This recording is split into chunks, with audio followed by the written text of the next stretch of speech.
Sam Mendes mentioned in his introduction that the idea came from a conversation that the two of you had. Yeah. Perhaps you can tell us a little bit more about that, how you cooked up the idea. Just, we were having lunch, and this was some time ago, I think 5-7 years ago, and he was telling me all these stories about just coming off the back of doing 2 Bond movies, and what it was like being, an independent director, but suddenly part of this large machine, and finding out that there's a whole stunt sequence you didn't know anything about that's been rehearsed for 3 weeks and is in the stage next door. And just as we were leaving, I just said as a little throwaway, there's a comedy right there, but I didn't really mean it as anything more than a remark. But he rang the next morning and said, can we meet again? Because I think that is a comedy. And we met again and then looked at it much more seriously. And of course, the franchise at the time that was at its maximum saturation level was the Marvel universe, and we thought it would be a good setting just to see what goes on a sort of daily basis in the making of one of those.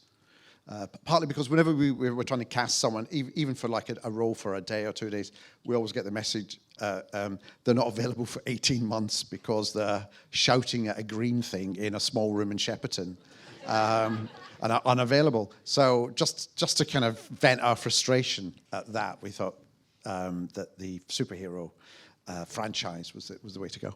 And Jon, tell us a little bit about the writing of it, because some of the chaos on set feels incredibly specific, and it feels like it must come from real stories. How did you research this? We did a lot of research. It was a nice thing to come to in terms of research, because it was a world that I already knew quite a lot about. So I felt very confident writing something behind the scenes, spending so much time on many sets. But supplement that, we did do a lot of research, spoke to people making movies on this scale. And the thing that was really surprising was the chaos. From the outside, it felt like these movies really artfully constructed, and they announced so many phases in advance, and there's 7-8 movies planned. But when you dig into it, you don't have to dig very deep to find out that they are really, really chaotic, and they're being made in this really dysfunctional way. And I guess that was surprising, but also, it was just fun to poke at that a little bit. But the other thing that really struck me about it is, whilst poking fun at that chaos and taking a slightly cynical look at it, it's also a little bit of a love letter to movie making, and you still get a sense of the sort of the magic and the romance of it, and also the people who work below the line, working so hard and keeping the thing on the tracks. Yeah, it's something that came after the pilot, really, but from the room talking about it, we realised that what we were doing was not making a show about a bunch of like fuck-ups who were making a movie and getting it wrong. We were making something about a team of craftspeople, like the MIT guy or whoever they are, really, really good people who are making something that's really dumb. And so that's much sadder, right? And they put everything into it, but what they're doing might also be harming the thing that they really like, right? The cinema that they all care about. Maybe they take a step back and they realise that what they've just built is the Death Star, and it's pointing at all the multiplexes and it's going to blow them up. And I guess it just felt like a way to make it not a sort of really cold and cynical show, but they all really care about it and they're invested in it. So it's got a humanity to it, I think, that otherwise it would have lacked. And Himesh and Lolly, perhaps you can talk a little bit about the process of filming it. And I would imagine that when you're getting scripts from, the minds of guys like these, they are sort of pristine and perfect. But how much are you allowed to improvise and sort of make these scripts your own? Yeah, I think after a few sort of takes on script, we do a bit of improv. But what would often happen is that Jon and the writers are so prepared, they've got pages and pages of alt lines. So we'd have like alternatives, just they'd be running in from their tent going, can you try this line, can you try this line? And it would always be something as funny, if not funnier. So, yeah, and our relationship as a cast really developed over the period of shooting, and so we kind of trusted each other and became more playful, I think, yeah. I disagree. No, I completely agree.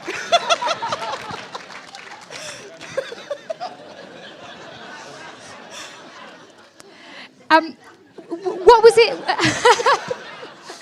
What was it like, Lolly, sitting in the audience and watching these first 3 episodes? Was there a particular sort of moment or scene that stood out to you that you really sort of remember fondly, or that you fucking hated? Actually, it sounds.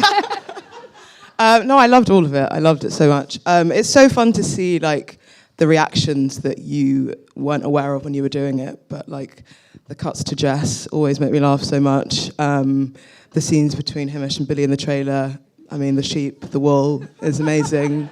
Yeah, it's so fun watching it. Normally I don't really like watching myself, but it's really fun.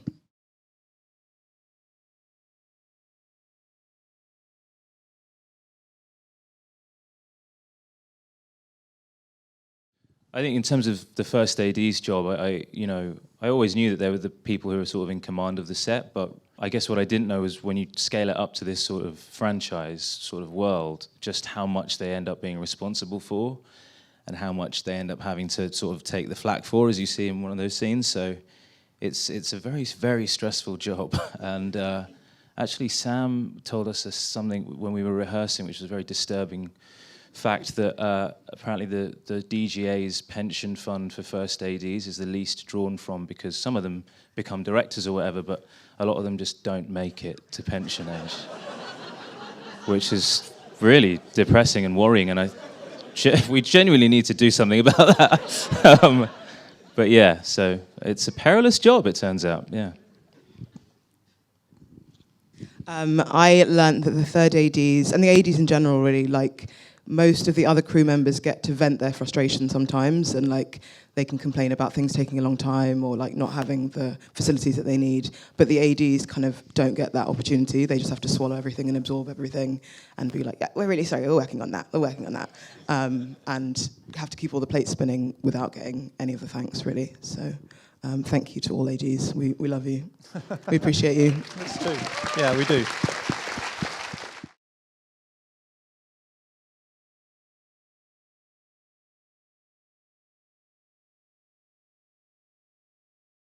Yeah, that's a good question. It's something we thought about a lot because we wanted it to feel as real as we could and to move pretty quickly. I guess the thought of making it from when it came to me, right, I had a big idea of show about franchises, but outside of that, it was sort of trying to figure out what that would be. And I guess the idea of locating it below the line, very much below the line, so there's a director, but we're really looking at the people underneath that you're sort of trapped in. That, I guess that felt relatable as for a workplace comedy, of being in this sort of dysfunctional organisation that you probably think you know better, but you're powerless, you're getting these weird orders that you have to carry out. I guess it's pretty relatable to most jobs, and yeah, for me, like, workplace comedy is my favourite kind of thing, really. So it felt on that level relatable, and I guess hopefully just the sort of, yeah, I guess it's got a heart to it, really, that I hope transcends, the world that it's set in. And also, I think those things become popular, weirdly, if you've done all the research and you've got the details right, so that they feel very, very believable. They feel like the people making it kind of know what they're talking about. Now, whether it's set in a studio or in politics or wherever, you give your audience the kind of the access to that world, and they feel that they believe the world that you're presenting to them. So if you provide and you spent ages, and Sam put you in touch with lots of very famous, experienced first ADs and editors and studio people, just to get a sense of that kind of life that they led, just to try and portray that realistically. Yeah.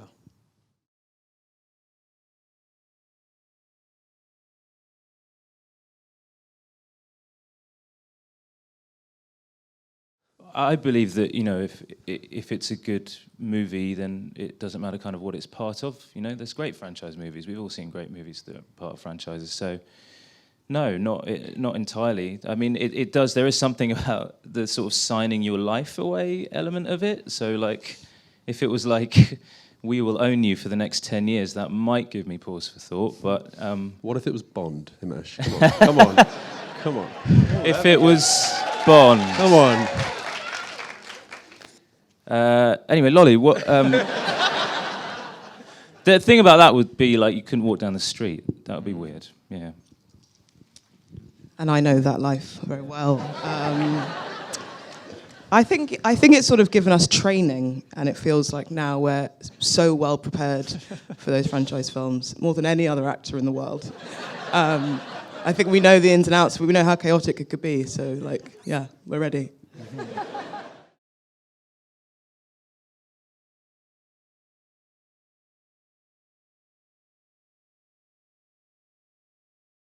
Well, I'll hand back to you, Himesh, because you were telling me that you heard that the story in the opening episode is actually true.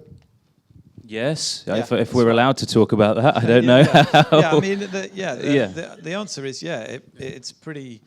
Yeah, almost everything that happened in our show is based on an anecdote, a grain of truth, or is a story we heard, but kind of, twisted on its head a little bit.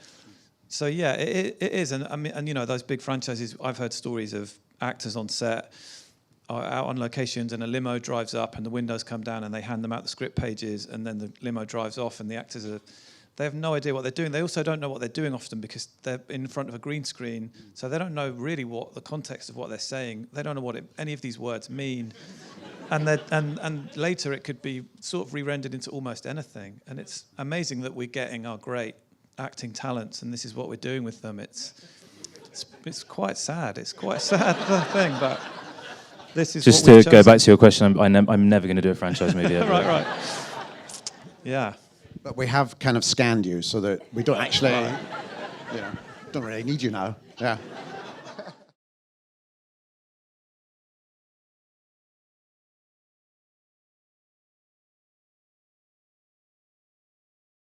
There are no rules, and I mean, Jon has, as well as doing Veep, has done Succession for 4 seasons. So, what's the process? I mean, it differs from project to project, really, doesn't it? Yeah, and I guess sometimes those sort of quite sharp one-liners can sort of sometimes be the last thing you do, right? When you've got the scene and you've got the story. And sometimes you will, amongst our other fellow writers, will generate a lot of them. And sometimes they seem like they're the kind of whole idea, but often they're sort of sometimes the last thing you put on, right? You start much wider out. Like that last episode, it's like we knew in the room we really wanted to do something about Marvel and DC and their female characters. And so you start with a really big area and then you slowly zoom in on it. But then the sort of joke bit, that sprinkling is sometimes the sort of final thing you do, and it's the thing that I guess most people may remember. But it's a lot of work. It's a lot of generating lots of lines with. And they're kind of not the most important thing in the end. The most important thing is just how believable is the scene. And I mean, one of my favourite scenes is that in Ep 3, when Adam thinks he's turning into a sheep. But just on the page, it just says, "I don't want this. It's just what I have to do." And it feels like a very neutral line, but the way that Billy just is like trying to hold it together. Yeah, and I should just mention my fellow writers who are here, Tony Roach and Marina Hyde and Dylan and Keith. I just want to say thank you to Julie and Rachel who aren't here, but a big thanks. And also, I also want to say, we're making a show that's shining a light on people behind the scenes who don't get the thanks. And we had a premiere recently where I forgot to thank my producer. So I would like to thank Jim Clevervice. A special thanks to him. He's amazing, and he was. In his former life was a first AD, and he had it pretty tough, and he told us a lot of great stories, but some we can't repeat. But anyway, I just wanted to thank him. So brilliant. Well, please join me in thanking the brilliant team behind the show. Thank you.